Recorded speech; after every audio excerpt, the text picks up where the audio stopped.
नमस्कार, one India Hindi में आपका स्वागत है और मैं हूं आपके साथ विवेक। जीएसटी यानी कि गुड्स एंड सर्विस टैक्स, यानी सरकार किसी भी चीज पर जो टैक्स लगाती है उसे जीएसटी कहते हैं। एक सुई से लेकर सोने तक और आपकी कमाई से लेकर खर्चे तक पर जीएसटी लगता है।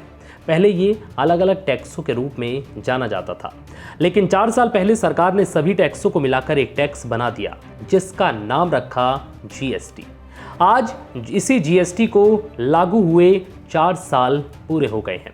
30 जून 2017 को देश के टैक्स सिस्टम में आमूलचूल बदलाव किया गया। देश में टैक्सेशन की नई व्यवस्था जीएसटी 1 जुलाई 2017 से लागू हुई थी। तत्कालीन वित्त मंत्री Arun Jaitley GST roll out के कर्ता धर्ता थे। जीएसटी ने पिछले कुछ महीनों से देश को अच्छा राजस्व भी दिया है और इससे देश की कमाई में भी इजाफा देखा गया। जब जीएसटी को लागू किया जा रहा था तो सरकार ने हर महीने 1 लाख करोड़ रुपए का कलेक्शन का लक्ष्य रखा था। पिछले 8 महीने से जीएसटी कलेक्शन 1 लाख करोड़ से ऊपर गया। मई में यह आंकड़ा 1,02,702 करोड़ रुपए था।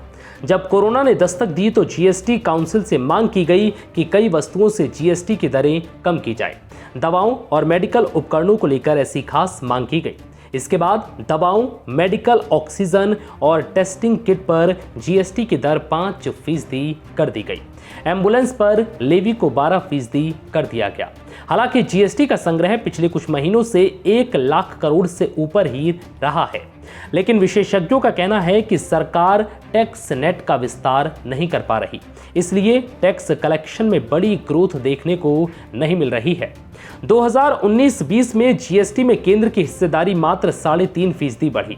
कोरोना काल यानी 2020-21 में इसमें 7.9% की गिरावट हुई है। जीएसटी को लोकसभा ने 29 मार्च 2017 को पास किया था। सरकार ने इस टैक्स पद्धति के लागू होने की ऐतिहासिक तारीख 1 जुलाई 2017 तय की थी। इस नई प्रणाली से वेट, एक्साइज ड्यूटी और सर्विस टैक्स जैसे 17 टैक्स खत्म हो गए। छोटे उद्योग धंधों को बढ़ावा देने के लिए सरकार ने 40 लाख रुपए के सालाना टर्नओवर वाले बिजनेस को जीएसटी के दायरे से मुक्त कर दिया।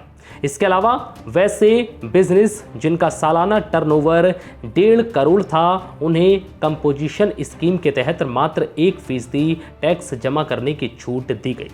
जबकि वैसे सर्विस प्रोवाइडर जिनका टर्नओवर 50 लाख तक था, उन्हें मात्र 6% टैक्स अदा करने की छूट दी गई।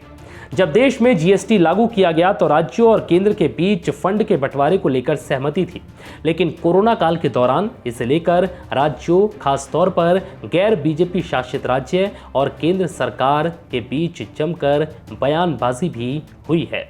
फिलहाल इस वीडियो में इतना ही। नमस्कार।